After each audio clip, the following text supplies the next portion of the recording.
जीत। शाम का समय, भगवा गाड़ी, सड़क के दोनों तरफ लोगों का हुजूम। प्रधानमंत्री मोदी और सीएम योगी पर फूल बरसाती जनता।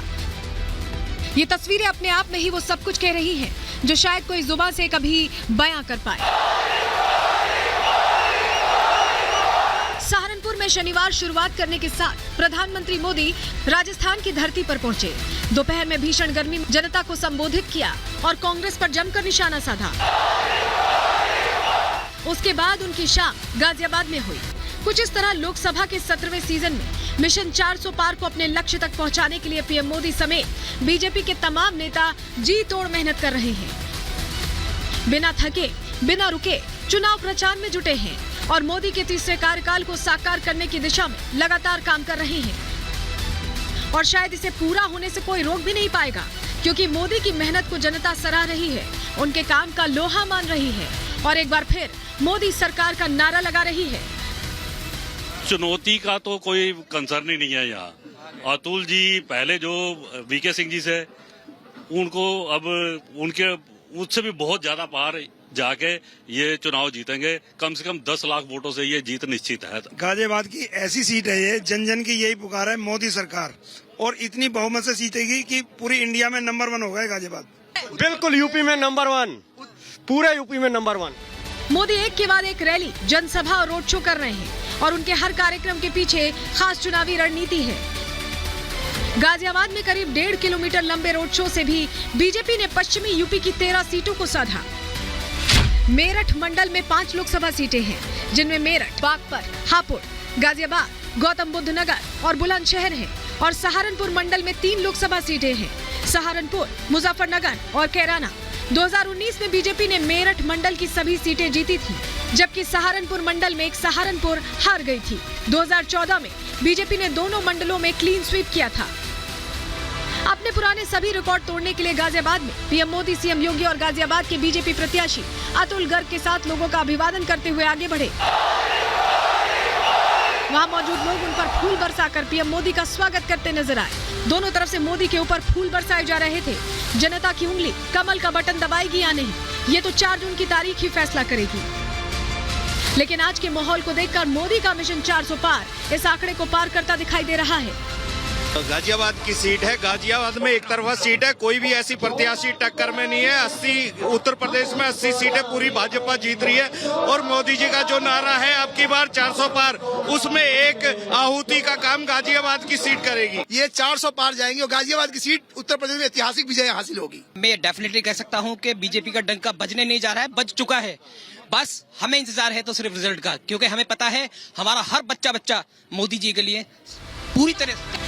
गाजियाबाद के सीट समीकरण को देखें तो यहाँ हिंदू 72.93%, मुस्लिम 25.35%, सिख 0.49%, जैन 0.46%, ईसाई 0.41% हैं। गाजियाबाद लोकसभा सीट पर दूसरे चरण में 26 अप्रैल को वोट पड़ेगा। इस बार 29 लाख से ज्यादा मतदाता इस जिले में वोट करेंगे। ये सीट इसलिए भी अहम मानी जाती है क्योंकि ये दिल्ली के ठीक बगल में है। Bureau report, Republic Bharat. तो ये अभी आपने समीकरण देखे और सलोनी आपको सहारनपुर के लिए भी बता रही थी। सलोनी, ये कहें कि आज दिन भर राजनीति का केंद्र अगर कहीं था तो वो था पश्चिमी उत्तर प्रदेश, और अहम वो रोड शो रहा जो गाजियाबाद में हमें देखने को मिला। सलोनी, वो चाहिए। बिल्कुल श्वेता, वो खूबसूरत तस्वीरें हमने दर्शकों को भी दिखाई, लेकिन अजमेर भी पहुंचे थे प्रधानमंत्री। राजस्थान में भी 25 के 25 सीटें कैसे हासिल की जाएं, इस पर पूरी कोशिश हो रही है। और इसको लेकर अजमेर को क्यों चुना गया, जरा वो जानकारी हम पहले दर्शकों को दे देते हैं कि आखिर अजमेर ही क्यों पहुंचे प्रधानमंत्री। ग्राफिक्स आपके सामने रख रहे, जानकारी बताएं। कूटनीति और रणनीतिक तौर पर देखिए पुष्कर को चुना गया। पुष्कर को क्यों चुना गया, क्योंकि नागौर और अजमेर के दोनों ही प्रत्याशियों के लिए सभा यहाँ से की गई है। अजमेर से नागौर का मिजाज हालांकि एकदम अलग माना जाता है, बिल्कुल जुदा माना जाता है। अजमेर सीट पर बीजेपी के जो प्रत्याशी हैं उनका नाम भागीरथ चौधरी है। वहीं नागौर से ज्योति मिर्धा चुनावी मैदान में उम्मीदवार के तौर पर, दोनों ही सीटों में उम्मीदवार जाट समुदाय से आते हैं। और अजमेर लोकसभा सीट पर जाट बहुल्य सीट है, ऐसे में मोदी यहाँ पर पहुंचे तो जाटों को भी साधा और किसानों को भी साधने की कोशिश यहाँ पर दिखाई दी। समझिए कि प्लान बड़ा है, राजस्थान में भी कोई सीट छूटने ना पाए। 25 के 25 का जो आंकड़ा पहले पाया था वही दोबारा पाना है। हमारे साथ हमारे सहयोगी जुड़ रहे हैं अजमेर से। अमरदीप, आपने तो उस सभा में मौजूद लोगों को भी देखा, उत्साह भी देखा, क्या महसूस किया, जरा दर्शकों को बताइए। देखिए सलोनी, जब प्रधानमंत्री नरेंद्र मोदी राजस्थान के दौरे पे निकल चुके हैं, बड़े चेहरों के साथ में खुद प्रधानमंत्री नरेंद्र मोदी सभा करने के लिए आए हैं, तो 25 सीटों पर उनका असर होना भी तय है और 25 सीटों को वापस पाना ये उनकी एक फितरत में रहा है। क्योंकि 14 में जिस तरीके से 25 सीटें ली, उसके बाद 19 में ली, तो 24 में हैट्रिक मारने का प्लान जो है वो प्रधानमंत्री नरेंद्र मोदी बना चुके हैं। और पुष्कर में जो उन्होंने मैसेज दिया वो ना सिर्फ जाटलैंड नागौर को दिया, बल्कि अजमेर में 9.5 लाख महिला वोटर जो हैं, आधी आबादी जिसको कहा जाता है, तो नारी शक्ति वंदन का जिक्र करते हुए प्रधानमंत्री नरेंद्र मोदी ने न सिर्फ उन महिलाओं को फोकस किया जिनको लेकर के लगातार प्रधानमंत्री कहते आए हैं, हर मंच से कहते आए हैं, लेकिन उससे जुड़ी हुई पहले एक रिपोर्ट आप देख लीजिए।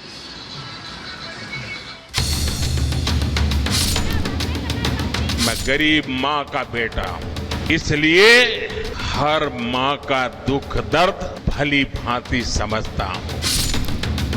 देश के कोने कोने में कमल खिलाने जा रही है।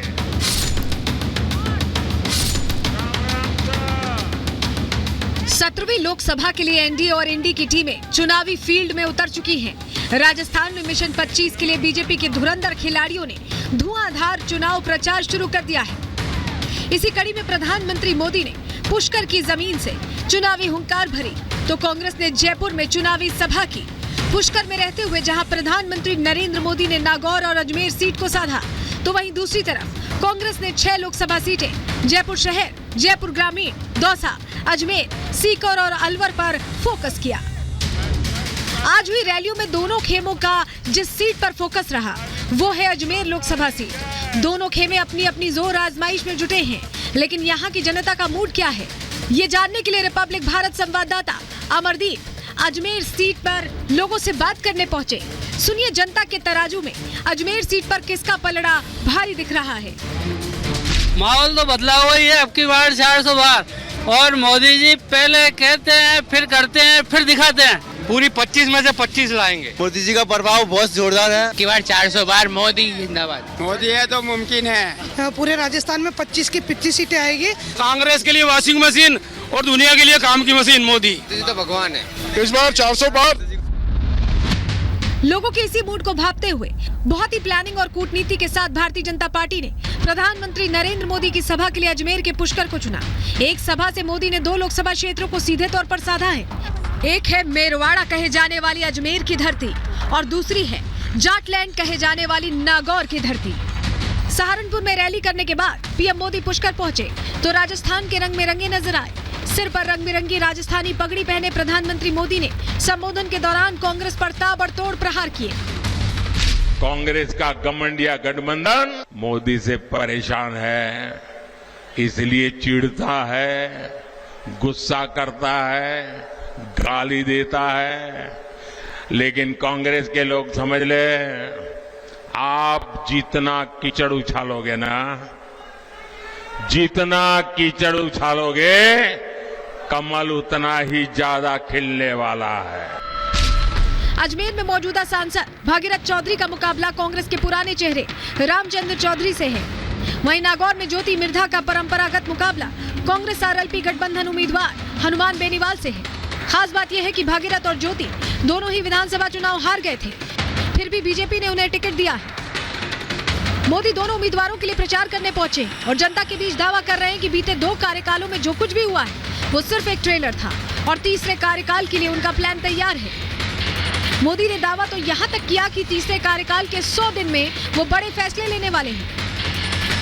बीते 10 वर्ष में नारी कल्याण के लिए हमने जो किया है वो तो अभी ट्रेलर है, ट्रेलर। हमें देश को बहुत आगे लेके जाना है। मोदी को जिताएंगे, हर नारी कह रही है, हर नारी की गारंटी है। अजमेर लोकसभा सामान्य श्रेणी की सीट है।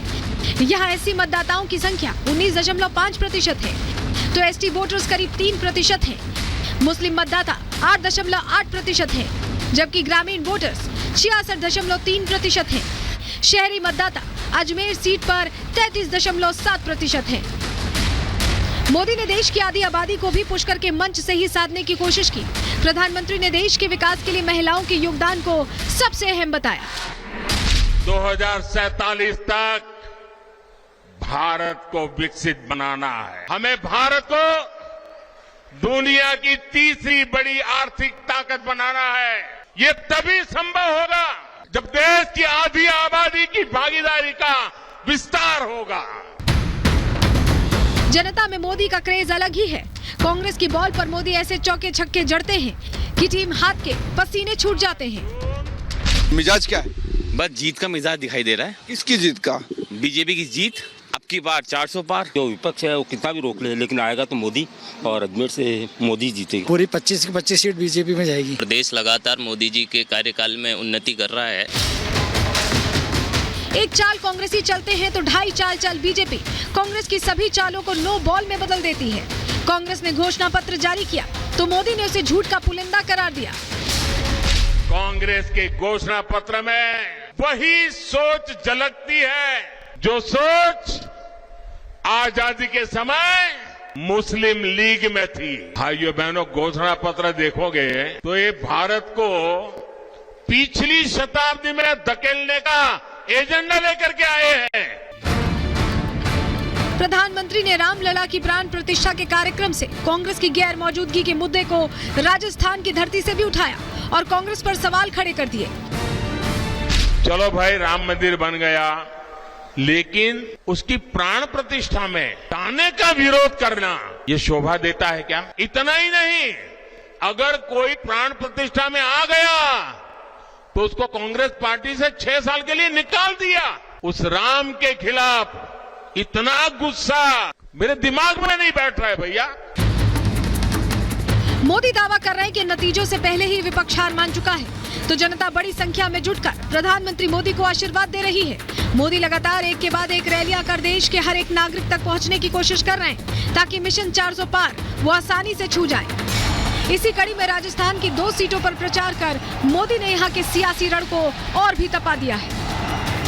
Bureau report, Republic Bharat.